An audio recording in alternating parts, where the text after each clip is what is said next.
sowan ing kraton Ponorogo. Punika sayembara utawi patembayaning Dewi Sangga Langit ingkang kaping kalih inggih menika sinten ingkang saged melampah saklebeting Bantala 7 windu taun dumunung ana ing kraton Kediri. Punika ingkang katampi dening Dewi Langit Pandaya kaping kalih punika dipun wujudaken kalian Prabu Klana Sewandana kanthi ngutus Prabu Singabarong sakwadya balaning sakwadya damel marga saklebeting tumuju ana ing kraton Kediri. Ing sapunika kalipun derekaken kautaken dene Guwa Singamanglong, Guwa Kapiran ugi guwa-guwa sanes-sanesipun uri-uri kabu dayan kita Jawi kawujudaken den waraga kuda remaja ing dalu menika.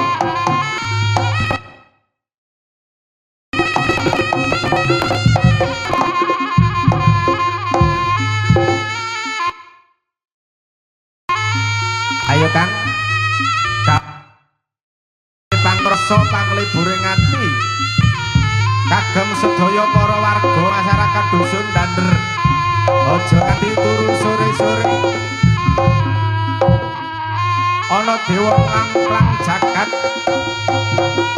andum donga dinunga rejeki mugi tansah pinaringan rejeki ingkang barokah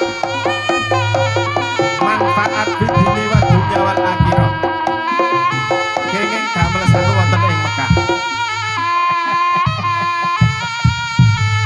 Ayo Kang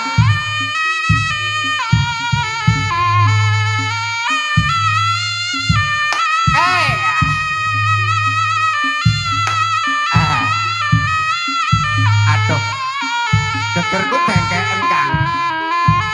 Ayo di ayo gawe pangliburing Dewi Sangga Langit bakal tak boyong ana ing kraton Ponorogo. Aboto dikaya ngopo sliramu bakal tak boyong Dewi Sangga Langit. Ayo melu aku menang kraton Ponorogo. As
gelem ya melu ora gelem kudu melu Dewi Sangga Langit sliramu tak boyong ana ing kraton Ponorogo. Bota-bote ngemban dawuh pangandikaning Gustiku Panji Asmara Bangun rika tak boyong ana ing kraton Ponorogo mlebu alas mengkelas bebasan munggah gunung mudhun jurang nyebranging segara apa kang dadi utusaning Kanjeng Gustiku Panji. Aku dikongkon boyong kembang lima kang wanastanan Dewi Sangga Langit.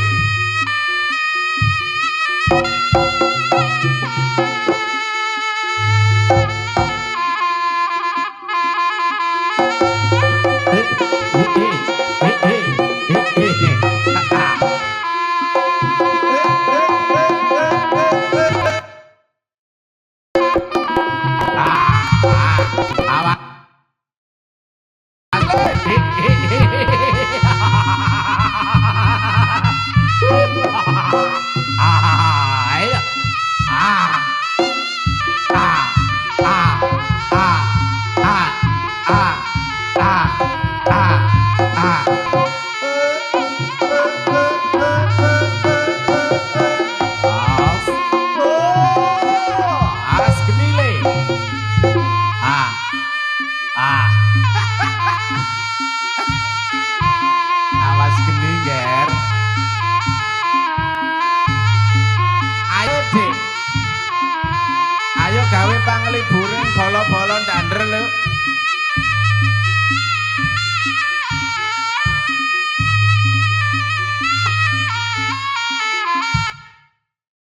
Ayo.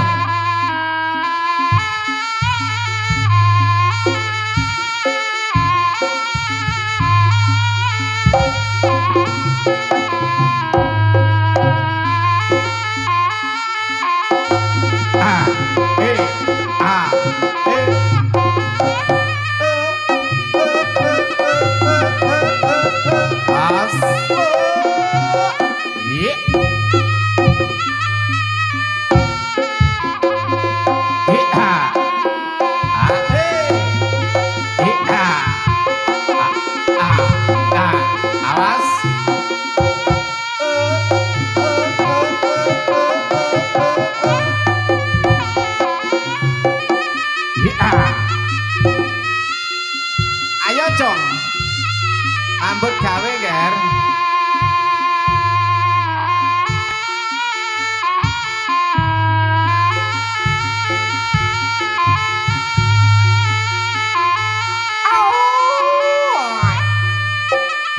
Maiso suro banteng teracak kencana rawuh.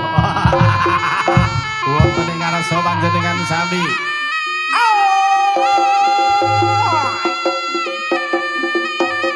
Maiso suro.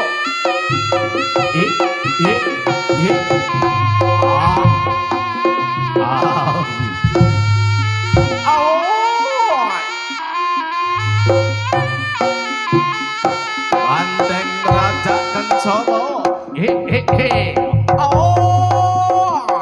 Awas, awas, awas, Ger, awas.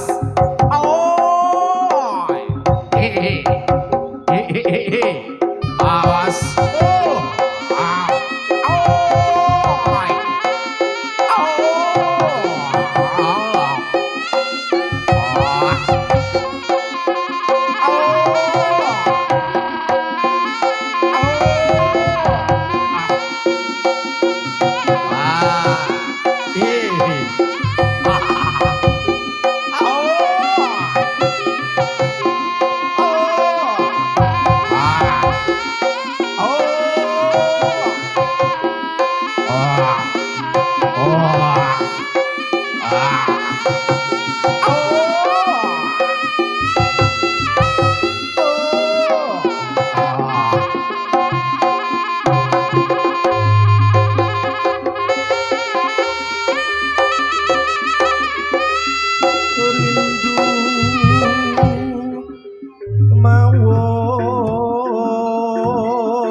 Ayu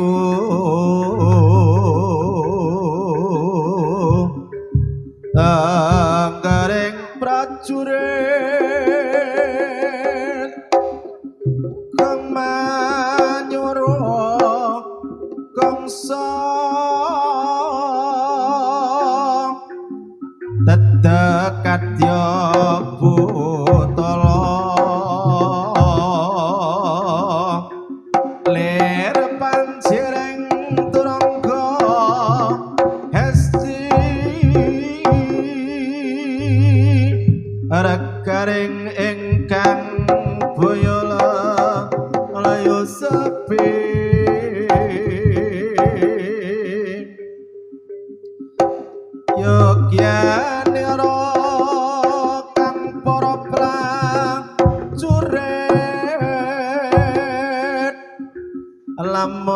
bisa samyano lodho duwe muni cari tane handapira sang Prabu Sasa bau ing bagas pati aran pati swanda bekalanipun kinelang triprakara tondo kaya para tanding sing antape dotrane oi oi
moh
sliramu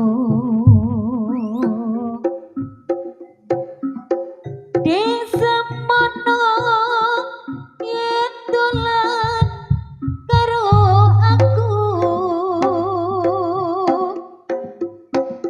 pancen wis suwe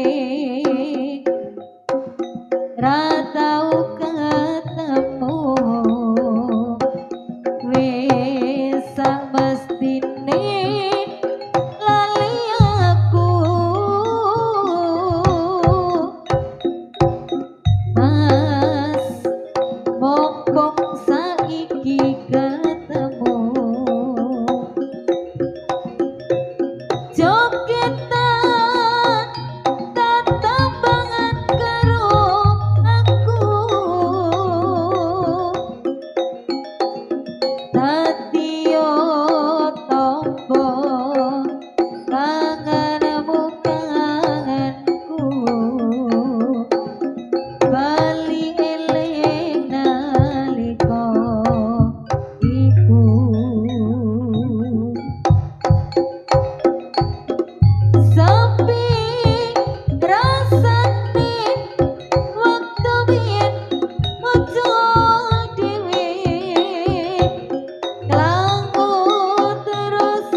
wis kadung sayang, wis kadung berjuang, hati wis nyaman rasito bepojoan, satuanmu telu, satuanku wolu, jare wong tuamu itu ra ketemu. Abot sanggane wong tuwa ora maringke, kok kaya ngene nasib sing tarasake. Ngopo awak dhewe biyen kepethuk, yen akhire hati iki sing diremuk. Kabeh kuwi ora sing tak jaluk, jare wong tuamu wetone ora ketuk. Loro kaya dipateni nanging ora pati, duh Gusti maringi kuat ati. Wis kadung sayang, wis kadung berjuang, hati wis nyaman rasito bepojoan, satuanku telu, satuanmu wolu, jare wong tuamu hitung ra ketemu.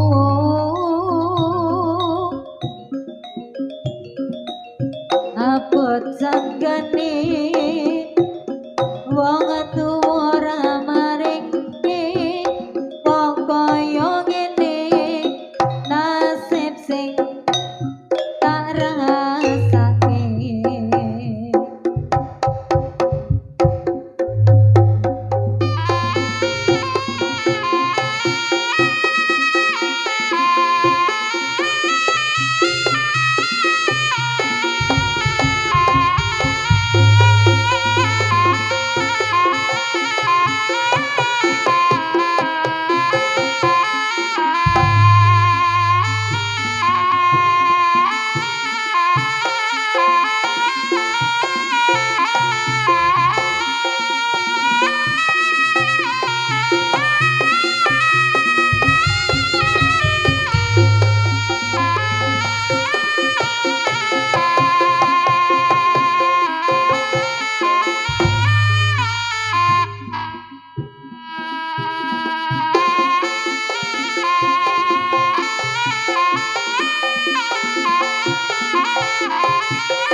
keajaiban yang membuat kita bisa bersama kembali.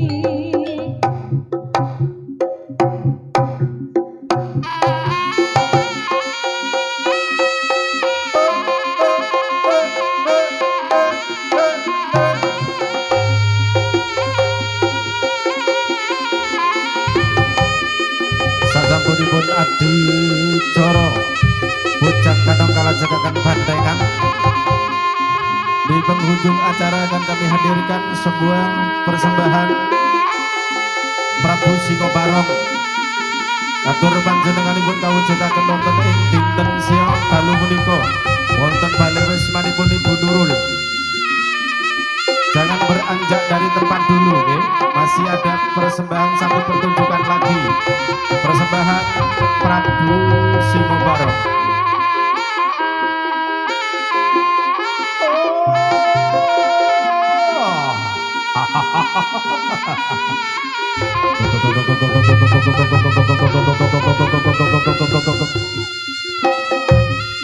Prabu Singobarong kados wonten ing madyaning kang agung wonten ing kraton Kediri dikentur boyong Dewi Sangga Langit.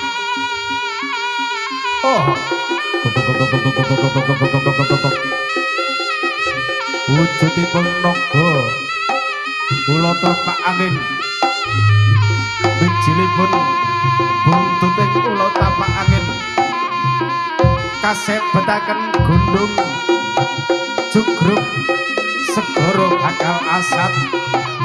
Iya.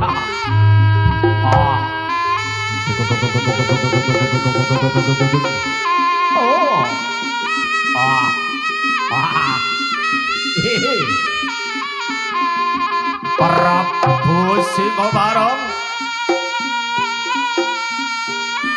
sliramu ndak utus ana ing kraton Kediri oleh kudu mbok gawa ora oleh tetep mbok gawa. Prabu Singobarong nuwun kasinggihan dawuh Kanjeng Gustiku Prabu abata dikaya ngapa kaduta saraya Prabu Singobarong sawadya balane bakal mboyong Dewi Sangga Langit ana ing kraton Ponorogo.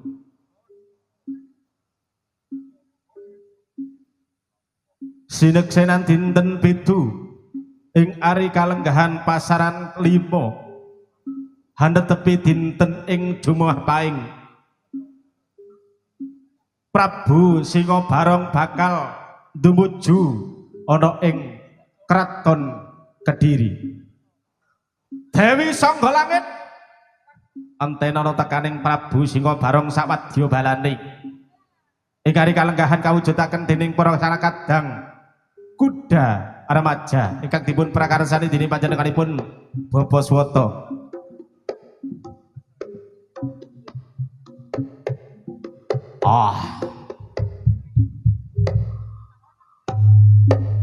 Panas arasaning bakal mujudake Prabu Singobarong. Ayo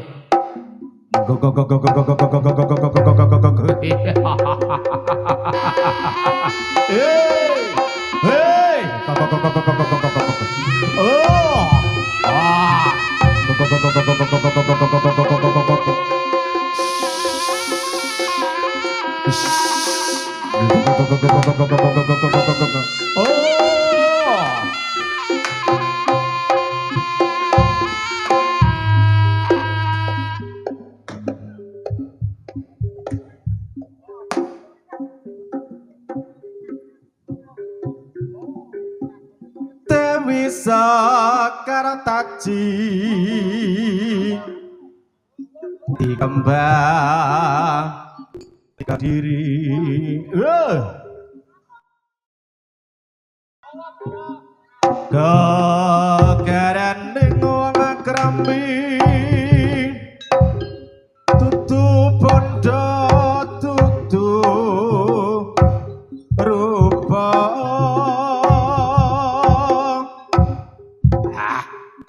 ambung ati pawi tane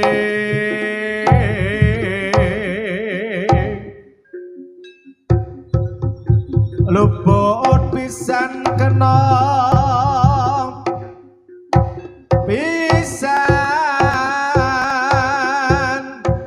yen angel-angel ka langkung yen gampang luwe gampang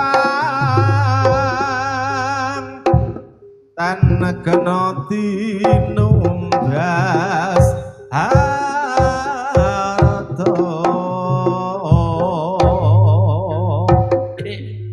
iya go.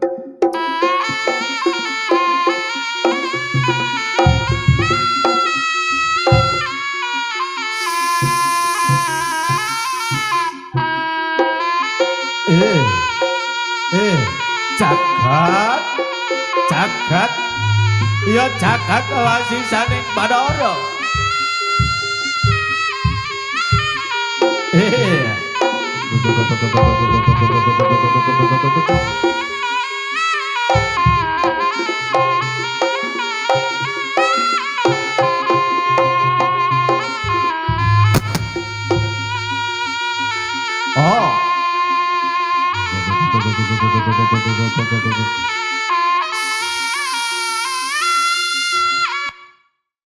panas bobo hawaning panas bobo ana kang topo ula kang agung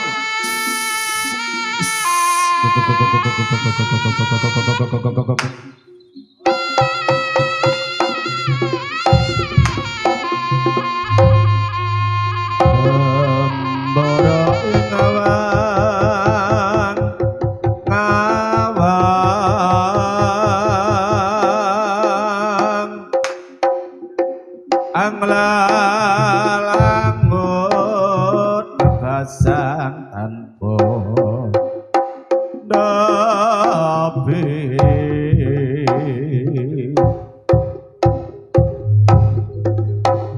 nerang basin mega mendong mitare jagat wulandara ngembara ngungkahi gunung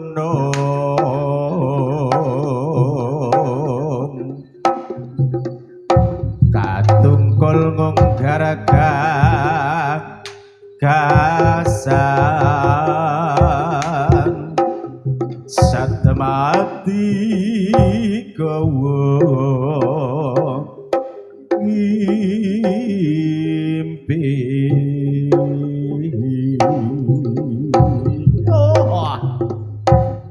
wujuding Prabu Sika Barong kula tapak angin sampun wonten ing karasa panjenengan sami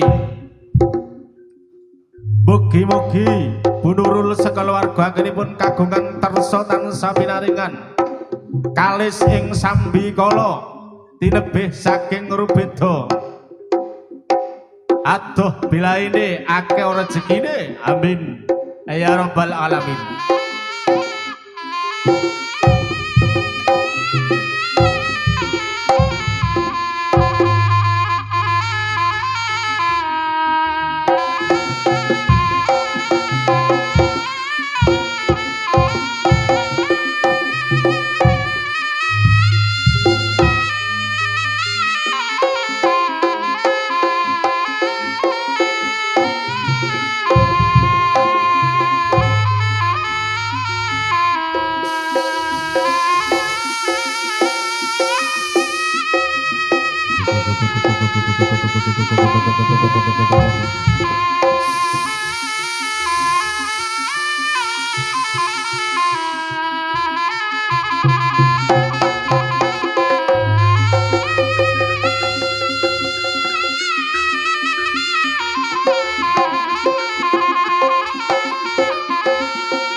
waspada para maja.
Tumete sing wes paku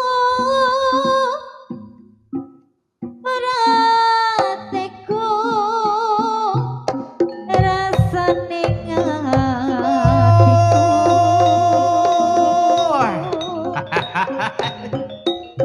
Iya.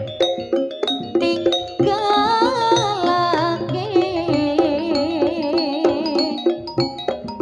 sliramu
wekasan mung walengku aku titip kembang mawar biru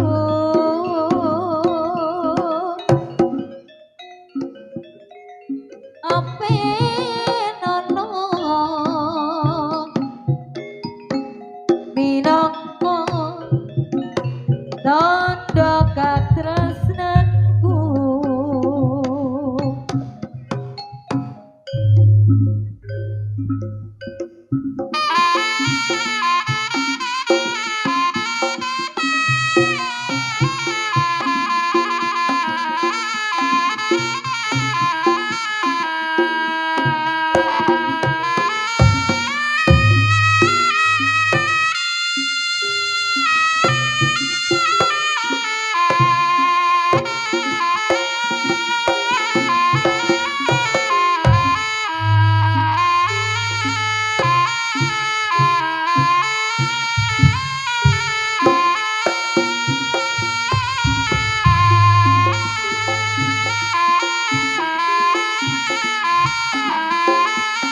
Hari kalenggahan sesarengan keluarga Gungguda remaja kawontenaken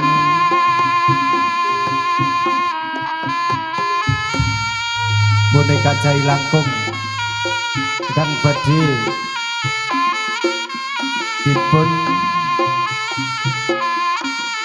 waragaken kalian muda taruna saking kuda remaja. Wujudipun boneka Jai Langkung datang tak diundang pulang tak diantar. Hihi kawujudaken Prabu Singobarong wonten bale wismanipun Ibu Nurul antawisipun busana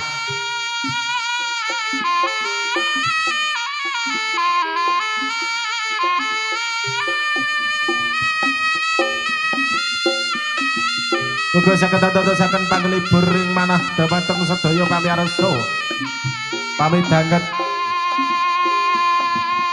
saking keluarga Gungguda remaja ingkang dipun prakarsani dening panjenenganipun Bapak Suwoto menawi saking laladan Dusun Dander ing hari kalenggahan sinengkuyung dening Andis Audio ugi kalipun kalih live streaming Krista Multimedia ugi Mas Satam Multimedia Channel kalian Mas Sadiin Ali Inkodir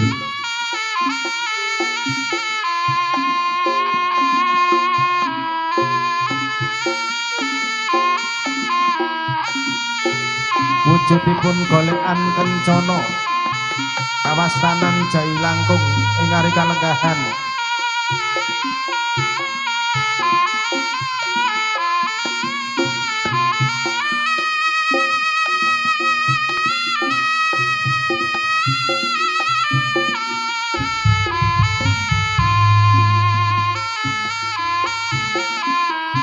Ari sang bapa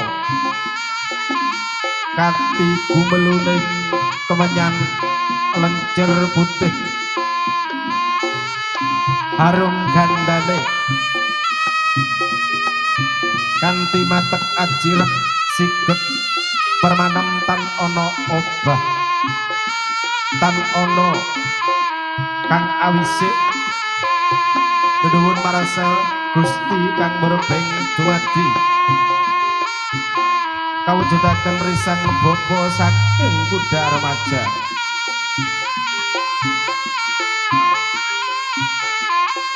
ana nuwun mringarsaning Gusti kang akarya jagat mugi uda taruna saking kuda remaja tansah pinaringan lir ing sambikala tinebih saking rubeda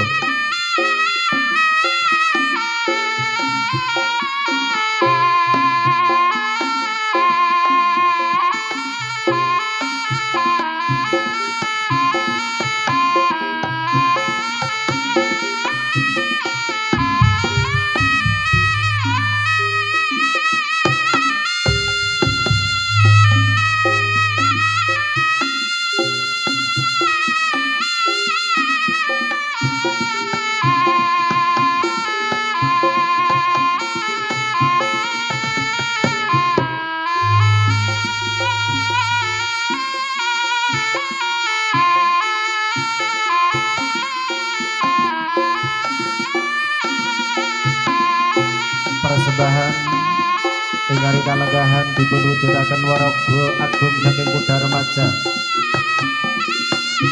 Ya.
Ayo tuh diiringi genah-genah genduk cahayu.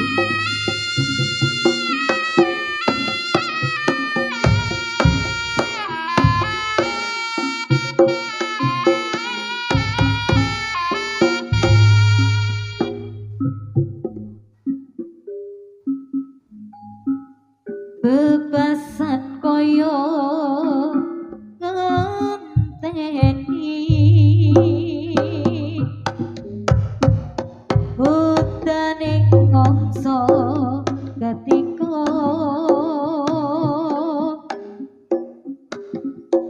senadyan mong sedelo ora dadi ngopo penting iso ngedamke ati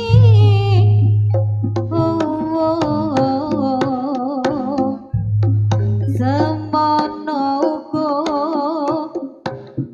rasane atiku mong tansah nunggu tekamu rakrasa setahun kowe ninggal aku kangen kangen ing hatiku aku sing kelingan nalika ing pelabuhan kowe janji lunga ora ono sewulan nanging saiki wis citroe janji nyatane kowe ora bali-bali ning pelabuhan Tanjung Mas kene biyen aku ngeterke kowe ning pelabuhan Semarang kene aku bakal ngeteni kowe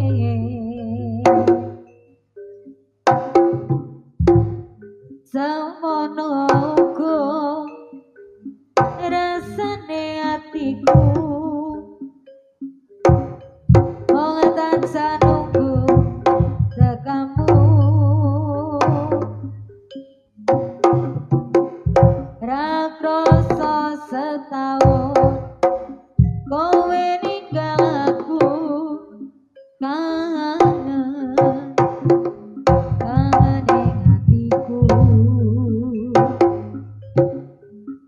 aku sing kelingan nalika ing pelabuhan kowe janji lunga ora ono sewulan nanging saiki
Ingin ku menangis saat ku terpaku mengenangkan nasib diri yang tiada arti, tak pernah ku nikmati megahnya dunia. Bahkan ku tak pernah tahu cantiknya raut wajahmu, duhai kekasih. Hari-hari berlalu bagai dalam mimpi, seakan ku berjalan di balik awan kelabu yang ada hanya hitam, yang ada hanya gelap. Aku melangkah dengan perasaan, mengapa daku terlahir ke dunia ini hanya menanggung beban duka dan derita. Pernah ku sesali, namun itu tiada arti. Kini aku sadari semua itu surat tanda harinya. Hari-hari berlalu bagai dalam mimpi, seakan ku berjalan di balik awan kelabu yang ada hanya hitam, yang ada hanya gelap.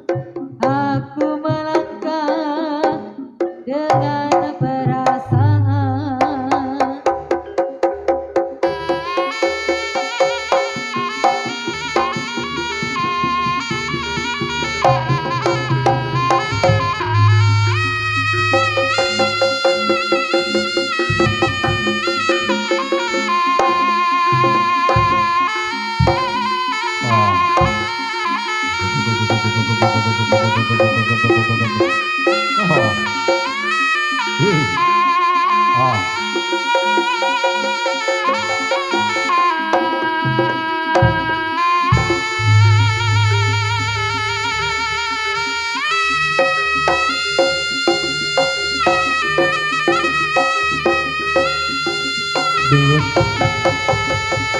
Nuwun pasang kalimat tabit kanthi nuwun negara saking Kediri sang bapa amatet aji jamus kalimasaja.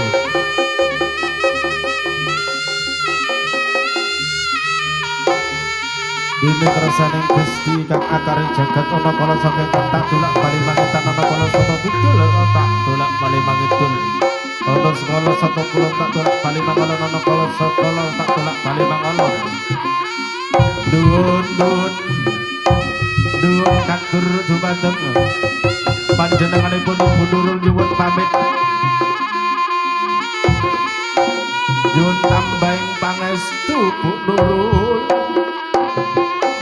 Sang Prabu Singobarong bakal balik wonten ing kraton Bantarangin. Nyuwun edi pangestu mugi lir ing sambikala anggenipun Ibu Nurul kagungan kersa mugi tansah binaringan rahayu widodо lir ing sambikala. Nuwun Kanjeng Ibu.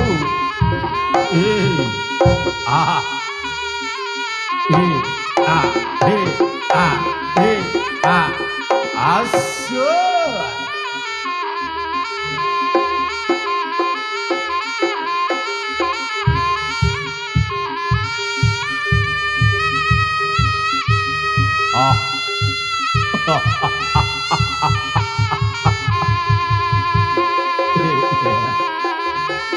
Ger Prabu Simba Barong lungguh ger tak pangestune ugi sedaya para waraga saking keluarga Kudar Majatang sabinaringan Rahayu Widodo.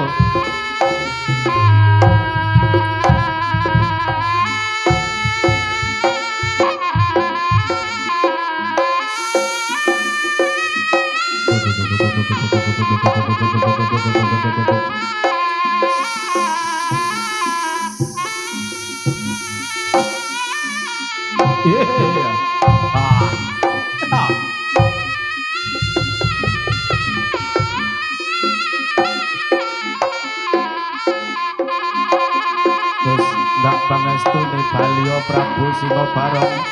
Ya Balya Prabu Singa Barong.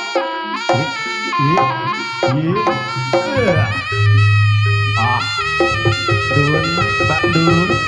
Njaluk adi pangestumu Mbak Nurun. Mas Rizky, mbok menawa ana salah lan luputing para muda taruna Kudar Maja njaluk sepuro. Iya. Kakang ndak pangapurani mugilir ing sambikala Prabu Singa Barong Sriramu ndak lilani Balya ana ing kraton Bantarangin. Nuwun nuwun nuwun pamit ya.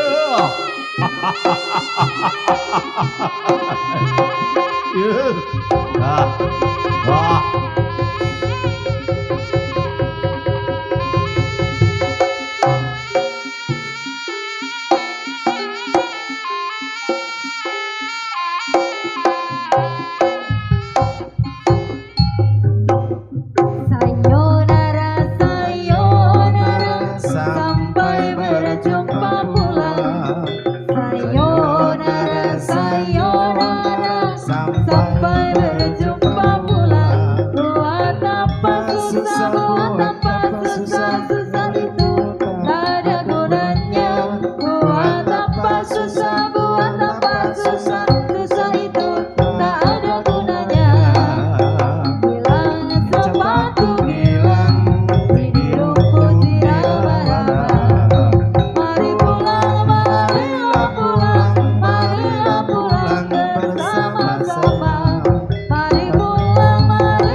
Cekap anggen kaula ngaturaken sedaya atraksi wiwit awal ngantos dumugi akhir ing ari kalenggahan sesarengan keluarga agung seni Kudar Maja mugi tansah lir ing sambikala tetep jaya-jaya ing dirgantara. Nuwun akhirul kalam. Assalamualaikum warahmatullahi wabarakatuh. Waalaikumsalam.